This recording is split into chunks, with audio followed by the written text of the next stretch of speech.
So we did the first part of this lecture that was on the woman caught in adultery. So we're picking up at verse 13 with the ignorance of the Pharisees. And we'll read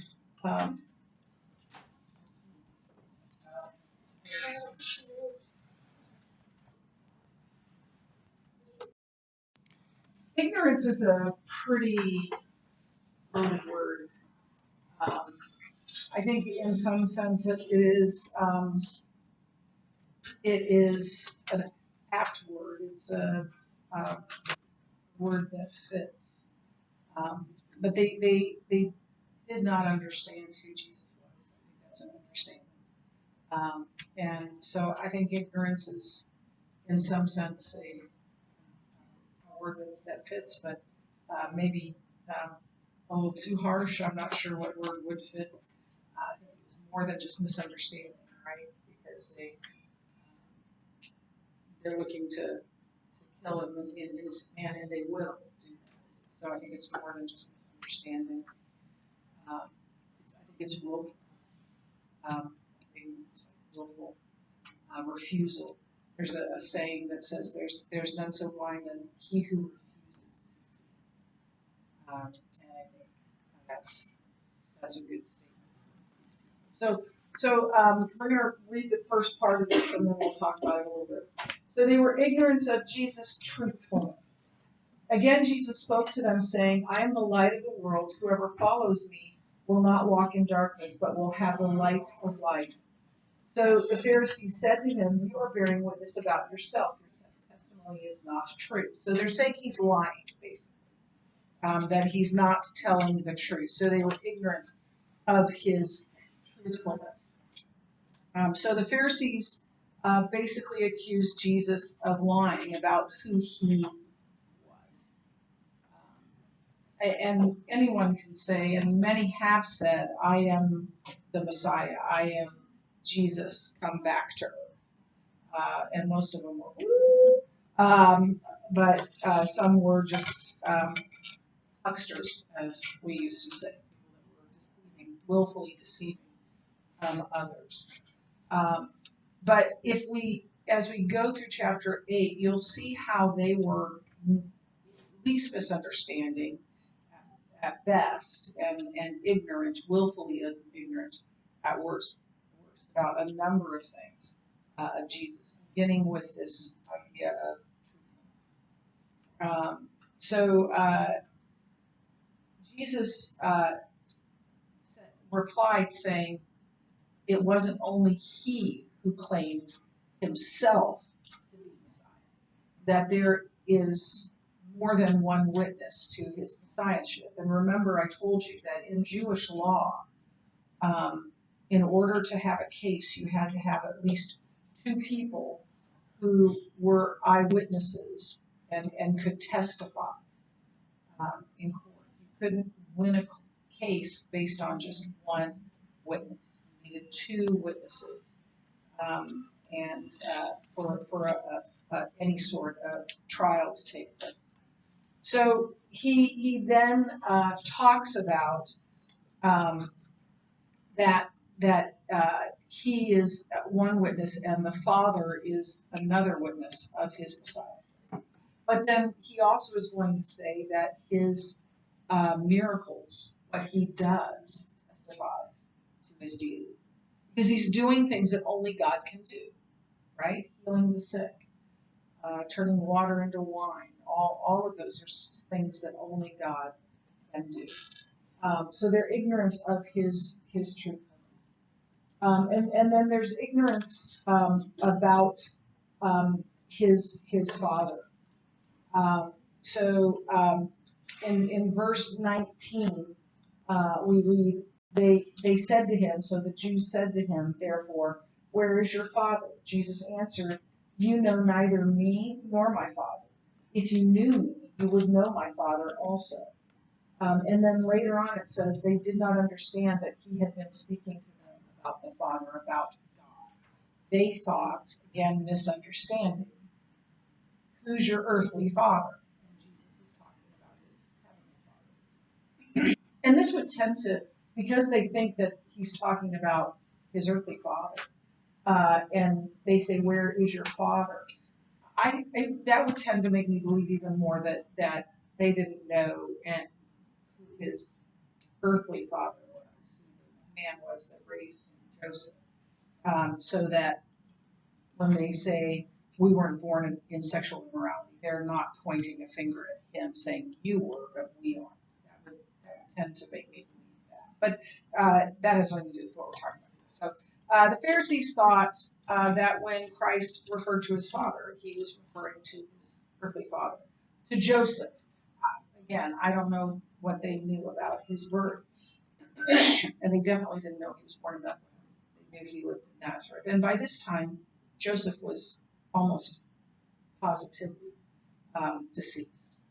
He wasn't around anymore. We don't hear anything more about him after Jesus is 12 years old. The last time we hear about him is when he was in the temple and they had to come back and get him, and they were all excited. What are you doing? And that's the last time Joseph shows up. Yes. Is that why Jesus is referred to like Jesus of Nazareth? Because like that's where he grew up. Yeah. Yes. Because that was his hometown growing up. But not I would call Bellevue my hometown now. I was born. I was born in Auburn. But that's not the reason it's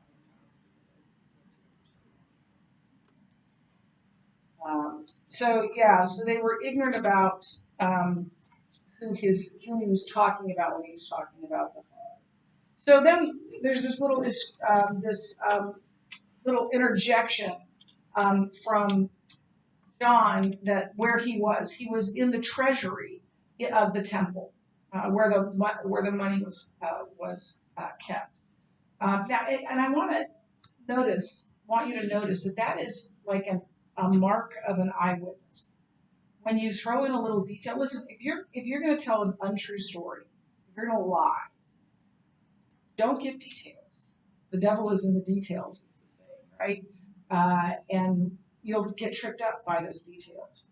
Over and over again, the gospel writers give us details that could have easily been proven false, but they weren't. So these kind of details are like Jesus bending down and writing in the dirt, and so many others. That where Jesus was, he remembered. This was something that John remembered from his time with Jesus, because of what's about to happen with them, calling the Jewish leaders the spawn of Satan. You don't usually forget that. So he remembered where he was. I imagine that you can think of any number of things that you remember clearly where you were and what you were doing when that happened. The night of the beginning of the first Gulf War, Josh was like 3-4 months. He was very young, and we were supposed to have our small group come over to our house. I didn't have the radio on. I was taking care of the baby. I was just, but something happened. I have no idea what happened, but I was angry at my husband, and I was. I don't even remember what I was angry about, but I was getting to that place where you're like making these accusations. You never do this, and you and your parents, or just you end up being just really angry about things. And so by the time he walks in the door, I'm ready. I'm ready to give in to him when he walks in the door, and I'm upset at him. And all he said to me was, "It's such a." All he said to me was, "Amy, have you been watching the TV? Listening to the radio?"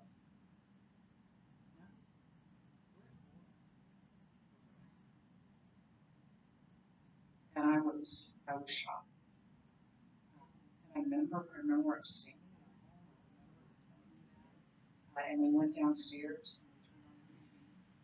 and and then our friend Mark called and said, "Can I come over anyway?" Because obviously we canceled our small group. And he said, "Yeah, come on over." And that was the night that Josh had his first thoughts, that he had his first Why do I remember that so all these years later? It was important. It's seared in my brain. And this is the kind of thing that shows us that these are eyewitnesses. Not only was he didn't just say, and he was in the temple. He was in the treasure of the temple. So we're going to look at the temple a little bit here. The temple mount itself. So this is the temple mount, the outer court and then the inner courts. The outer court is called the court of Gentiles, where you see all those little people on the outside. I love that they put the shadow in there. And anyone could go there. But after that, there were places where only Jews could go. And there were places where only Jewish males could go. And then in the holy place, only priests could go. And in the most holy place, only the high priest could go one time. So the further in you get, the more exclusive it becomes. So this is the most holy place. This is the holy place. And we're going to talk about where the treasury was in that sort of inner court. So there's the temple, there's the east gate, and then the gate called Beautiful was into that part of the temple. And there's the women's court. The Jewish women could go into that court, but they could go no farther than that. And then there's the priest's court and the altar. But there, in that women's court, men went in there too, obviously. And I don't think women could go into those other rooms, was there. So Jesus was in that. It looks like a really small place, but remember, this Temple Mount is huge. So it might have been even as big as this room. It's hard to tell. Maybe bigger than this room. Jesus was there during this story in the temple treasury. And notice, would it have been easy for him to get out of there? No, there's one door, and my guess is that he's in the corner. Now, I don't know that. Maybe he's by the door, but I doubt it. I think that people probably came in after him. And so at this point, he's in this closed off area, and that comes into play when it says that he just hid himself and possibly that was a miracle. So they're trying to trap him. They're trying to get him to say something that they can arrest him for. And they're trying to arrest him, but they can't. And they can't because it's not time yet. It's not an hour yet. Yes? How did they pick up stones? Were there stones in the temple? There must have been, or they may have had the stones on them because they had been wanting to kill him. They've been waiting for the moment. They may have had them on. Kill him in the temple? I mean, they did worse things than that. So is that legal? I don't know. You would kill the Son of God in the temple. Yeah, what they did was absolutely illegal, but they didn't care. Well, I mean, like, specifically killing somebody inside a temple, is that illegal? Probably. Killing an innocent man is also illegal, and they did that. Yes. Or are the stones, like, I guess when you say, like, they had them on them, are they, like, pebbles or, like, actual, like, stones? Oh, I don't think they're like this because you throw. So. Like They baseball have size? to be throwable. Probably. I've never Really killed kill him. Do you know? Like, I hear stones. Oh, okay, I didn't know what this was. This was Bring it.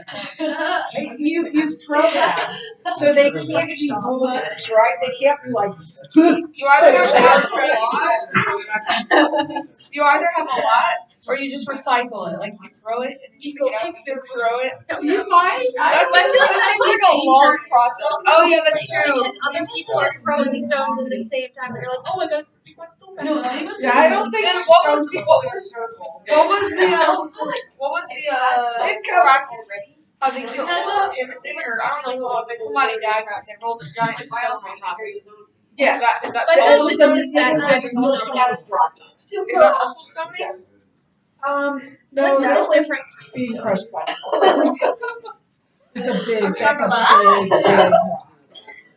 Anyway, we don't. I don't want to venture on some of the details of this. But then the next thing we're going to talk about here is that they were ignorant of his destiny. So he said to them again, I'm going away, and you will seek me, and you will die in your sin. Where I am going, you cannot come. So the Jews said, will he kill himself since he says, where I am going, you cannot come? Okay, so first of all, imagine how angry they would have been, how offended they would have been when Jesus said, you will die in your sin. These are the people who believe they are the most holy people in Israel. They're the most respected people in Israel. They are the leaders, the spiritual leaders of Israel. And he's saying you're going to die in your sin. Now that's true of all of us, but they didn't know that. And so, what he says, what they're assuming here when they say, will he kill himself, since he says, where I'm going, you cannot go. In Judaism, I don't know if this is true of Judaism today. And if you want to talk about this, I'm willing to talk about it. But in Judaism of Jesus' day, if you killed yourself, you automatically went to hell. And so they're thinking, okay, he's going to kill himself and go to hell, and that's the only place we can go. So we couldn't be in hell. And so I think that that's what they were thinking when he said that they couldn't come where he was going. It might be, I mean, this is, we can't know for sure. There are other options to this. Remember earlier they thought that he was going to the Jews in the dispersion outside of Israel. But the narrative doesn't tell us exactly what they were saying. That he's going to kill himself. That's all it tells us. And that's just kind of putting two and two together and saying, okay, well, if he kills himself, he goes to hell. They can't follow him to hell. So here's the thing.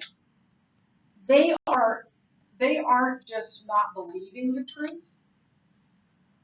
They're refusing to see truth, refusing to even entertain the possibility that Jesus is telling the truth. And I told you already that the saying that there's none so blind and he that refuses to see. The curriculum puts it this way, that when someone refuses the truth, all truth becomes nonsense. And the truth that Jesus is telling them is nonsense to them. It is offensive to them, what he's saying. But they were blind. And they were blind not only to what Jesus was saying, but they're blind to their own ignorance, to their own misperceptions. These four girls can tell you because it happened yesterday. There's sometimes that something comes in my brain, and I think that yeah, that's right. Like I think, okay, right. Today is Monday, and then something happens, and I'm like, oh no, I was wrong. I put my girls yesterday. I tried to put my girls yesterday into both being pressing each other at the same time. Oh yeah, Erin missed it. Yeah. And I don't know how much you know about basketball, but that just is not a thing. That's not what you do. You're both playing defense on each other at the same time. And I looked at Laura, and I imagine you saw the look on my face that I'm like, well, she can't. And then Brecken very sweetly, really, very sweetly. I'm very grateful for that. It's like, which they're grateful. Oh yeah, that's right. And my brain just goes somewhere that I'm wrong, and I think it's because I'm almost 62. But I'm dealing with it. But that's kind of like if you refuse to see the truth, that's what you're doing. You're like putting in your brain something that's nonsense, something that makes no sense. That's what literally nonsense is. It makes no sense. So they're ignorant of his destiny, and then they're also ignorant of his identity. Obviously, they are ignorant of his identity. There's no way they believe he's Messiah. Gentlemen, pay attention. So I told you that you would die in your sins, for unless you believe that I am he, saying I am God, I am Messiah, unless you believe I am he, you will die in your sins. So they said to him, who are you? Jesus said to them, I think he was a little exasperated at this point. That's what I've been telling you from the beginning. And they aren't listening. And it's because they don't want to believe. So Jesus basically didn't answer them, but to say, I already told you that. Parents ever told you that, or teachers ever told you that? I already told you that. And sometimes you just are like, I'm not repeating myself. If you didn't hear it the first, second, third, and fourth time, I'm not going to repeat myself. That's basically what he's saying. In verse 26, he talks about, I need to read that. Let's do this and we'll go back then. I have much to say about you and much to judge, but he who sent me is true, and I declare to the world what I have heard from him. They did not understand that he had been speaking to them about the Father. So he continues to say in verses 26 and 27 that he had many things to not only to say to them, but to judge them concerning the Father. And he says that God who sent him, the Father who sent him, is true. And the things that the Father has told him, he is speaking those. That he is literally giving them the word of God. He's literally giving them the message from God. But they had no idea. They had no idea what he was saying, what he was talking about. They couldn't understand. And I don't know at this point if they just are willfully not understanding, or they literally can't understand. There's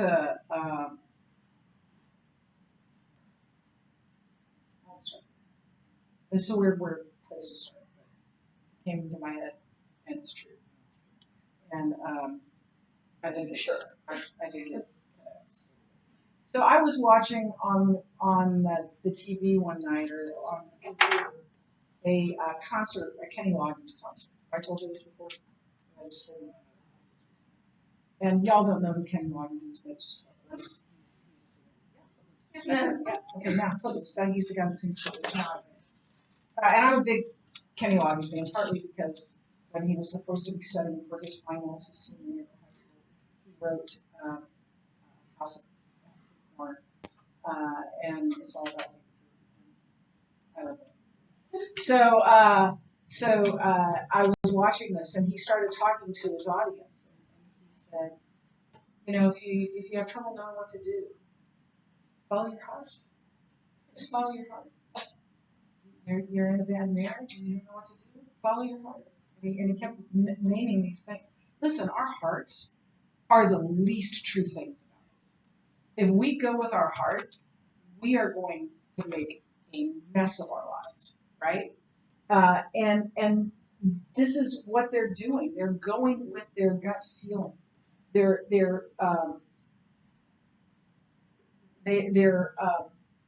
telling Jesus that, you know, who are you?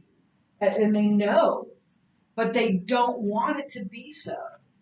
So they're going with their heart in a bad sense, rather than with the truth, rather than listening to the truth. So he's going to continue to say that he was going to judge them. And then he says, he who sent me is true.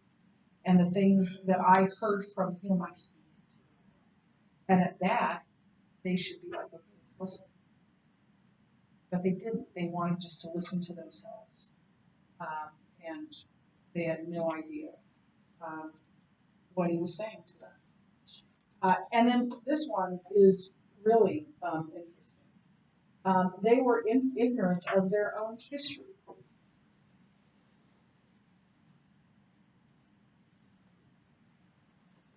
So Jesus said to the Jews who had believed him, "If you abide in my word, you are truly my disciples, and you will know the truth, and the truth will set you free." They answered him, "We are the offspring of Abraham and have never been enslaved to anyone."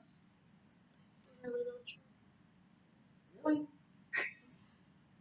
It would be like an American saying, "We've never been in a war." It's like, name the times, right? They were enslaved in Egypt. They were enslaved. They're enslaved right now at this time to the to Egypt. But they were enslaved by the Assyrians. They were enslaved by the Babylonians.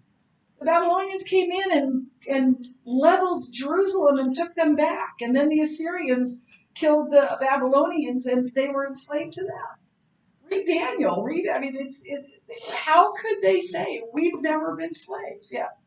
And they're slaves in this. And they're slaves right now. They're the Romans. Do you see the Roman soldier over there? It boggles the mind how they could have even said such a thing. But again, there is none so blind that he refuses to see.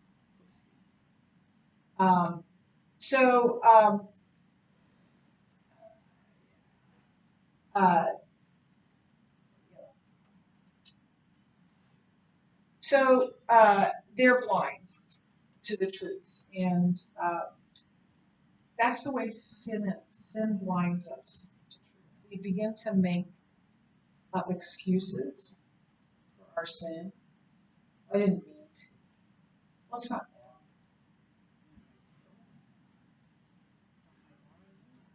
bad. And we begin to make excuses for our own behavior. And I've done that, and you've done that. It really goes better for us if we say, I'm sorry, I was wrong. And own our own sin. And then we're free from it.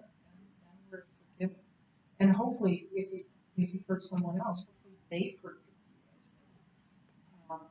And it really doesn't matter if you think you did something offensive or not, because it was taken. Does that make sense?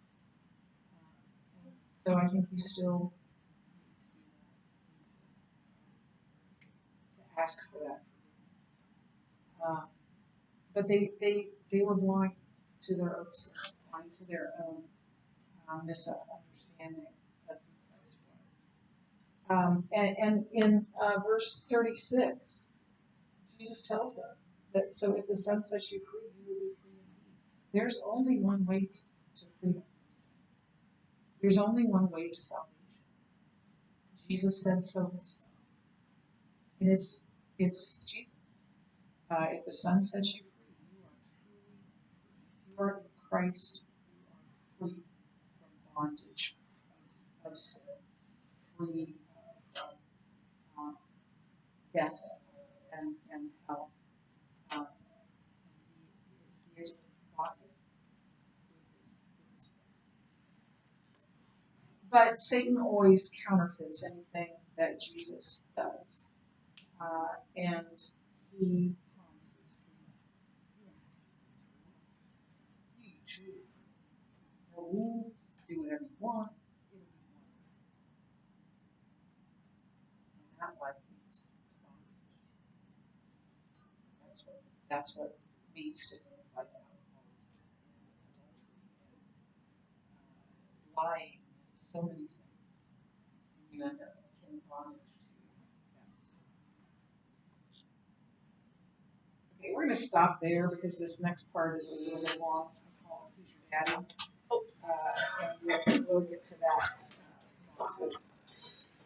By the way, I saw a father who had an Indiana, a daughter that went to Indiana, and it said, "Who's your daddy?"